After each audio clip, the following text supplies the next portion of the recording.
Vous connaissez cette sensation? Il fait 0 degré, vos doigts sont gelés, mais vous êtes là, au bord de l'eau, plein d'espoir. Et pourtant, les touches ne viennent pas. Vous vous dites que c'est l'hiver, que le poisson est léthargique. Mais si je vous disais que la raison pour laquelle vous ne sentez rien, c'est une petite habitude, un geste que vous faites sans même y penser? Une erreur que 9 pêcheurs sur 10 commettent et qui sabotent littéralement leur pêche. Dans cette vidéo, on va révéler cette erreur et vous expliquer comment elle transforme votre tresse en votre pire ennemi. Accrochez-vous, ce que vous allez apprendre risque de contredire tout ce que vous pensiez savoir sur la pêche par temps froid. D'ailleurs, première question pour les commentaires, quel est votre plus gros problème avec la tresse en hiver? Le gel dans les anneaux? La perte de sensibilité? Lancez le débat. Avant de plonger dans le vif du sujet, posons le décor. La pêche en hiver, c'est la saison de la tresse reine. On cherche la sensibilité maximale pour détecter les touches les plus fines, les plus subtiles, de poissons peu actifs. La tresse, avec son absence d'élasticité, est parfaite pour ça. Mais elle a un défaut majeur, elle se gorge d'eau. Et quand les températures chutent en dessous de zéro, cette eau gèle. Le résultat, on le connaît tous. Les anneaux de la canne qui se transforment en blocs de glace, la tresse qui devient rigide, qui gratte, qui fait un bruit horrible au lancer et à la récupération.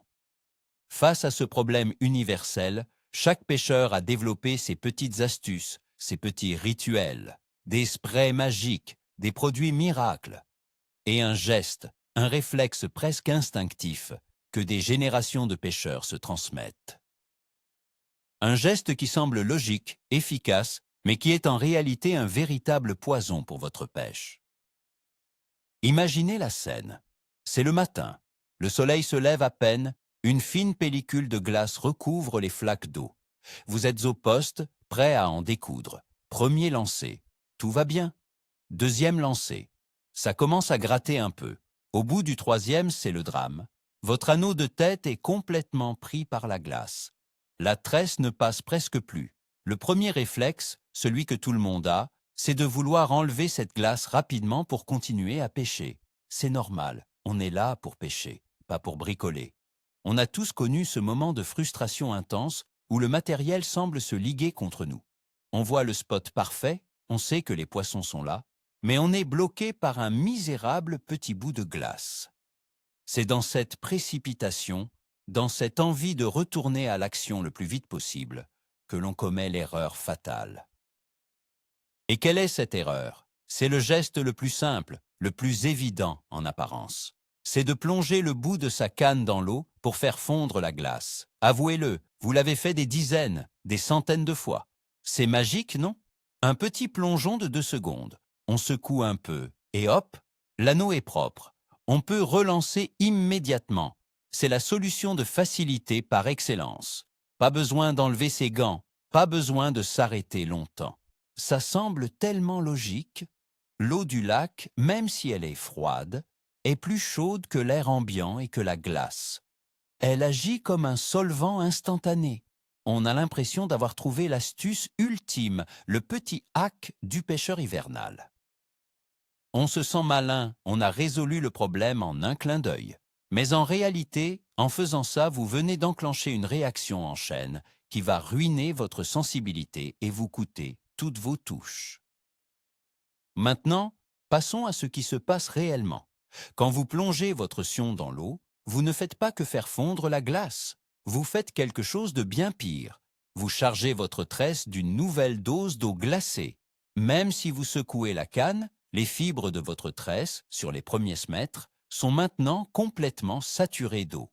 C'est inévitable. Pensez à une éponge. Vous pouvez la tordre. Il restera toujours de l'humidité à l'intérieur. Pour votre tresse, c'est exactement la même chose. Cette eau que vous venez d'ajouter volontairement va maintenant commencer un voyage. Au prochain lancer, elle va passer dans les anneaux. Mais surtout, à la récupération, elle va remonter le long de la ligne jusqu'à votre moulinet. Vous venez de créer un convoyeur d'eau glacée qui part de la surface du lac et qui a pour destination le cœur de votre matériel. Visualisons la suite. Vous moulinez, lentement, comme on le fait souvent en hiver. Mètre après mètre, la portion de tresse que vous venez de tremper arrive sur votre moulinet. Elle s'enroule sur la bobine, encore gorgée d'eau. Et là, au contact de l'air glacial et du métal froid de la bobine, que se passe-t-il? Cette eau regèle. Mais cette fois, elle ne gèle plus dans vos anneaux. Elle gèle directement sur votre bobine. Au début, c'est invisible. Mais à chaque fois que vous répétez l'opération de tremper votre sion, vous ajoutez une nouvelle couche d'eau, qui ajoute une nouvelle micro-couche de glace. Petit à petit, vous êtes en train de construire un véritable bloc de glace à l'intérieur de votre moulinet, entre les spires de votre tresse. C'est un processus insidieux, car on ne le voit pas tout de suite. Mais les conséquences, elles, sont bien réelles et immédiates. La première conséquence directe, c'est la perte catastrophique de sensibilité. C'est le point le plus crucial. Pourquoi pêchons-nous en tresse l'hiver? Pour la sensibilité. Pour sentir ce fameux toc caractéristique du cendre, cette petite aspiration discrète, ou le poids d'une perche qui vient juste de saisir le leurre sans bouger. Une tresse performante est sèche et libre. Or, une tresse qui est prise dans une gangue de glace sur la bobine est une tresse morte. Elle ne vibre plus, elle ne transmet plus rien. Les spires gelées entre elles ne peuvent plus coulisser librement. Toute l'information qui remonte du leurre est absorbée, étouffée par cette masse de glace. Vous avez beau avoir la meilleure canne du monde, le meilleur moulinet, si votre ligne est paralysée, vous pêchez à l'aveugle. Vous pourriez avoir un poisson au bout de la ligne sans même le savoir. Prenons un exemple concret. Vous pêchez le cendre en vertical ou en linéaire, très lent. La touche hivernale typique, ce n'est pas une grosse tape violente. C'est un tout petit impact, presque imperceptible. C'est une légère sensation de lourdeur, un arrêt de la vibration de votre leurre. Si votre tresse est libre, cette information remonte comme un choc électrique jusqu'à votre main. Vous ferrez instantanément. Maintenant, imaginez la même scène avec votre tresse qui a été trempée plusieurs fois. Les spires sont collés par le gel sur la bobine. La petite touche arrive sur le leurre. L'information remonte. Mais au lieu de parcourir une ligne libre, elle se heurte à ce bloc rigide sur votre moulinet. L'onde de choc est absorbée. Vous ne sentez rien, absolument rien. Le cendre, sentant une résistance anormale, recrache le leurre. Pour vous, il ne s'est rien passé. Mais vous venez de rater votre seule touche de la journée. La deuxième conséquence, c'est la dégradation de vos distances de lancer. En hiver, on a souvent besoin de lancer loin pour atteindre des zones précises ou pour couvrir plus de terrain. Une tresse fluide qui sort de la bobine sans friction est essentielle pour ça. Mais que se passe-t-il quand les spires sont collés par la glace? Au moment du lancer, au lieu de se libérer en douceur, la tresse sort par paquets. Elle accroche, elle frotte contre les spires gelées. Le résultat, c'est une perte de vitesse et une friction énorme dès le départ. Votre lancer, qui devrait atteindre 50 mètres, s'arrête péniblement à 30. Vous êtes frustré, vous forcez sur le lancer suivant, ce qui ne fait qu'aggraver le problème et augmente le risque de perruque. Ce n'est pas votre technique de lancer qui est en cause, ni le vent. C'est simplement la glace que vous avez vous-même invitée sur votre bobine. Et ça ne s'arrête pas là. Parlons d'un autre élément crucial, le galet de votre moulinet. C'est cette petite roulette qui guide la tresse pour qu'elle s'enroule correctement sur la bobine. Quand vous ramenez votre tresse chargée d'eau, une partie de cette eau se dépose sur le galet. L'axe du galet est une pièce métallique minuscule. Il gèle extrêmement vite. En quelques minutes, votre galet peut se retrouver complètement bloqué par la glace. Au lieu de tourner librement, il devient une pièce fixe. Votre tresse, au lieu de rouler dessus, va frotter. C'est un désastre. Non seulement cela crée une friction énorme qui achève de tuer votre sensibilité, mais en plus, cela abîme votre tresse à une vitesse folle. C'est comme si vous la passiez sur du papier de verre à chaque tour de manivelle. La troisième conséquence, et non des moindres, c'est l'usure prématurée de votre matériel. Une tresse, surtout de bonne qualité, ça coûte cher. La voir s'abîmer en quelques sorties est rageant. Le frottement sur un galet bloqué par la glace va littéralement la scier. Les fibres vont s'effilocher, la tresse va blanchir et perdre toute sa résistance. Vous vous exposez à des casses au ferrage ou en plein combat sur le poisson de votre vie. De la même manière, la glace qui se forme dans les anneaux, surtout si vous la laissez s'accumuler, agit comme un abrasif. Chaque passage de la ligne la fragilise un peu plus. En voulant gagner quelques secondes en trempant votre canne, vous êtes en train de réduire la durée de vie de votre tresse de manière drastique. C'est un très mauvais calcul sur le long terme. On a donc un cocktail explosif. Perte de sensibilité, réduction des distances de lancer et usure accélérée du matériel. Tout ça à cause d'un simple geste qui paraissait anodin, voire intelligent. C'est ça, la vraie erreur. C'est de traiter un symptôme, la glace dans les anneaux, avec une méthode qui attaque la source même de notre performance, la tresse. C'est un peu comme essayer d'éteindre un feu avec de l'essence. Sur le moment, l'effet est spectaculaire. La flamme disparaît sous le liquide, mais les conséquences sont bien pires. Le problème, c'est que cette habitude est tellement ancrée qu'on ne la remet même plus en question. On voit le voisin de pêche le faire, on l'a vu dans de vieilles vidéos, on l'a toujours fait. Il est temps de briser ce cycle. Alors, quelle est la bonne méthode?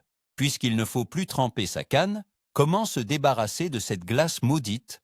La solution la plus simple, la plus efficace et la moins chère, c'est d'utiliser ses doigts. Oui, ça paraît bête. Et oui, ça oblige à enlever ses gants pendant quelques secondes. Il fait froid. Mais c'est la seule méthode qui n'ajoute pas d'eau au système. Il suffit de pincer doucement la glace qui s'est formée autour de l'anneau. Elle est souvent cassante et se détache très facilement. On tapote un peu l'anneau pour faire tomber les derniers cristaux, et c'est reparti. L'opération prend à peine 10 secondes. 10 secondes pendant lesquelles vous avez un peu froid aux doigts, mais qui vous garantissent de garder une tresse sèche et une sensibilité maximale pour les 10 prochaines minutes. Certains vont dire « Mais si je fais ça, la glace revient tout de suite. » Oui, elle reviendra. C'est inévitable quand il gèle. La pêche en hiver demande de l'entretien constant. Il faut accepter de répéter cette opération régulièrement. C'est une petite contrainte, mais elle est bien moins pénalisante que de pêcher avec une ligne morte et une bobine gelée. C'est un choix à faire, soit le confort immédiat de tremper sa canne et ne rien sentir de la journée, soit l'inconfort passager de se refroidir les doigts et de mettre toutes les chances de son côté pour détecter une touche. Pour moi, le choix est vite fait. La pêche, c'est avant tout la connexion avec ce qui se passe sous l'eau. Et cette connexion passe par la ligne. La protéger doit être notre priorité absolue. Pour ceux qui sont vraiment frileux ou qui cherchent une solution plus durable, il existe des produits spécifiques. On parle de graisse ou de spray pour lignes et anneaux. Attention, il ne faut pas utiliser n'importe quoi. Les produits à base de silicone peuvent être efficaces. Ils déposent un film hydrophobe sur la tresse et les anneaux, ce qui empêche l'eau d'adhérer et donc de geler. Il faut appliquer le produit la veille sur une tresse bien sèche pour qu'il ait le temps de pénétrer les fibres. Un petit chiffon imbibé, on passe la tresse dedans et on en met aussi sur les anneaux. Cela ne fait pas de miracle s'il fait -10, mais par petites gelées, ça peut considérablement retarder la formation de glace et vous offrir plus de tranquillité. Il faut cependant rester critique avec ces produits. Certains peuvent altérer les propriétés de la tresse ou la rendre poisseuse. Il faut choisir des produits spécifiquement conçus pour cet usage. Une vieille astuce de grand-père consistait à utiliser de la vaseline. C'est une très mauvaise idée. La vaseline est grasse, elle va ramasser toutes les saletés présentes dans l'eau et transformer votre tresse en un câble poisseux et lourd. De plus, par grand froid, elle peut durcir et avoir l'effet inverse de celui escompté. Donc, si vous optez pour un traitement, choisissez un produit moderne et de qualité. Mais gardez en tête que même avec le meilleur produit du monde, la méthode manuelle avec les doigts reste la plus sûre et la plus fiable pour gérer la glace au coup par coup. Un autre point important est le choix de la tresse elle-même. Toutes les tresses ne sont pas égales face au gel. Les tresses en 8 brins ou plus sont souvent plus rondes, plus lisses et plus denses. Elles ont tendance à absorber un peu moins d'eau que les vieilles tresses en 4 brins qui sont plus plates et plus rêches. Certaines marques proposent également des tresses avec des revêtements spécifiques, comme le Gore-Tex, qui sont conçus pour être plus hydrophobes. Investir dans une tresse de qualité, spécifiquement pour l'hiver, peut faire une différence notable. Cela ne vous empêchera pas totalement d'avoir de la glace, mais le phénomène sera moins rapide et moins handicapant. C'est un élément de plus à prendre en compte dans votre approche globale de la pêche par temps froid. Récapitulons la chaîne des causes et des effets. Le problème de départ, la glace se forme dans les anneaux. La fausse bonne idée, tremper le sillon dans l'eau. La conséquence directe, on sature la tresse d'eau. La conséquence secondaire, cette eau remonte jusqu'au moulinet et gèle sur la bobine et le galet. Le résultat final, perte totale de sensibilité, lancer plus court, usure du matériel. Et au bout du compte, des bredouilles qui s'enchaînent alors que les poissons étaient peut-être actifs. On blâme la météo, le spot, les leurres, alors que le coupable, c'est nous. C'est ce petit geste, ce réflexe que l'on pensait inoffensif. C'est une prise de conscience difficile, mais nécessaire. Il faut changer notre état d'esprit. L'hiver, la pêche est plus exigeante. Elle demande plus de patience, plus d'attention aux détails. Chaque élément de notre montage compte. La propreté de notre ligne est l'un de ces détails qui n'en sont pas. Il faut voir le déglaçage manuel des anneaux non pas comme une corvée, mais comme une partie intégrante de l'action de pêche. C'est un rituel qui nous maintient connectés à notre matériel, qui nous force à vérifier que tout est en ordre. C'est un peu comme un pilote qui fait le tour de son avion avant de décoller. C'est une procédure de sécurité pour s'assurer que la communication entre le leurre et notre main ne sera pas interrompue. Adopter cette routine, c'est déjà un grand pas vers plus de réussite. La prochaine fois que vous serez au bord de l'eau et que vos anneaux commenceront à geler, souvenez-vous de cette vidéo. Résistez à la tentation. Ne plongez pas cette canne dans l'eau. Prenez les quelques secondes nécessaires pour enlever la glace proprement. Vos mains auront un peu froid, mais votre tresse restera sèche et vivante. Vous sentirez la moindre vibration de votre leurre, le moindre contact avec le fond, et surtout, vous sentirez cette petite touche discrète qui fera la différence entre une journée de pêche mémorable et une énième bredouille hivernale. Parfois, les plus grands changements dans notre pêche viennent des plus petits ajustements dans nos habitudes. Celui-ci en est un parfait exemple. Cette erreur est d'autant plus sournoise qu'elle est partagée par une immense majorité de pêcheurs. Faites le test. Observez les autres au bord de l'eau cet hiver. Vous verrez que 9 sur 10, voire plus, ont ce réflexe de tremper la canne. C'est devenu une norme. Et c'est pour ça que tant de pêcheurs se plaignent de ne rien prendre en hiver. Ils s'auto-sabotent sans le savoir. En arrêtant de faire cette erreur, vous prenez une longueur d'avance. Vous vous donnez un avantage technique énorme sur les autres. Vous pêcherez plus efficacement, vous détecterez plus de touches et, logiquement, vous prendrez plus de poissons. C'est aussi simple que ça. Le diable se cache vraiment dans les détails, et ce détail-là est un véritable tue-l'amour entre vous et les poissons. En conclusion, le message est clair. L'ennemi, ce n'est pas la glace. C'est l'eau que vous ajoutez vous-même à votre système. Chaque plongeon de votre sion est une invitation à la catastrophe. Vous importez le problème au cœur de votre moulinet, là où il fait le plus de dégâts, en silence. Alors, oubliez cette habitude pour de bon. Adoptez le réflexe du nettoyage manuel. Protégez votre ligne comme le bien le plus précieux, car c'est elle votre système nerveux, votre lien direct avec le monde subaquatique. La différence sur le nombre de vos touches sera flagrante. Vous allez redécouvrir ce que signifie le mot sensibilité en hiver. Et je suis prêt à parier que vos résultats vont faire un bond spectaculaire. C'est une promesse. Voilà, le mythe est débrisé. Ce geste que vous pensiez être votre allié, le petit coup de pouce pour continuer à pêcher, est en fait la raison numéro 1 de vos échecs par temps froid. Le vrai « voilà, c'est le pompon », c'est de réaliser que la solution qu'on applique est pire que le problème initial. C'est ce paradoxe qui doit vraiment vous marquer. En voulant enlever la glace de vos anneaux, vous finissiez par congeler votre tresse sur la bobine, rendant toute détection de touche impossible. C'est un changement de perspective total, et c'est en comprenant ces mécanismes cachés qu'on devient un meilleur pêcheur.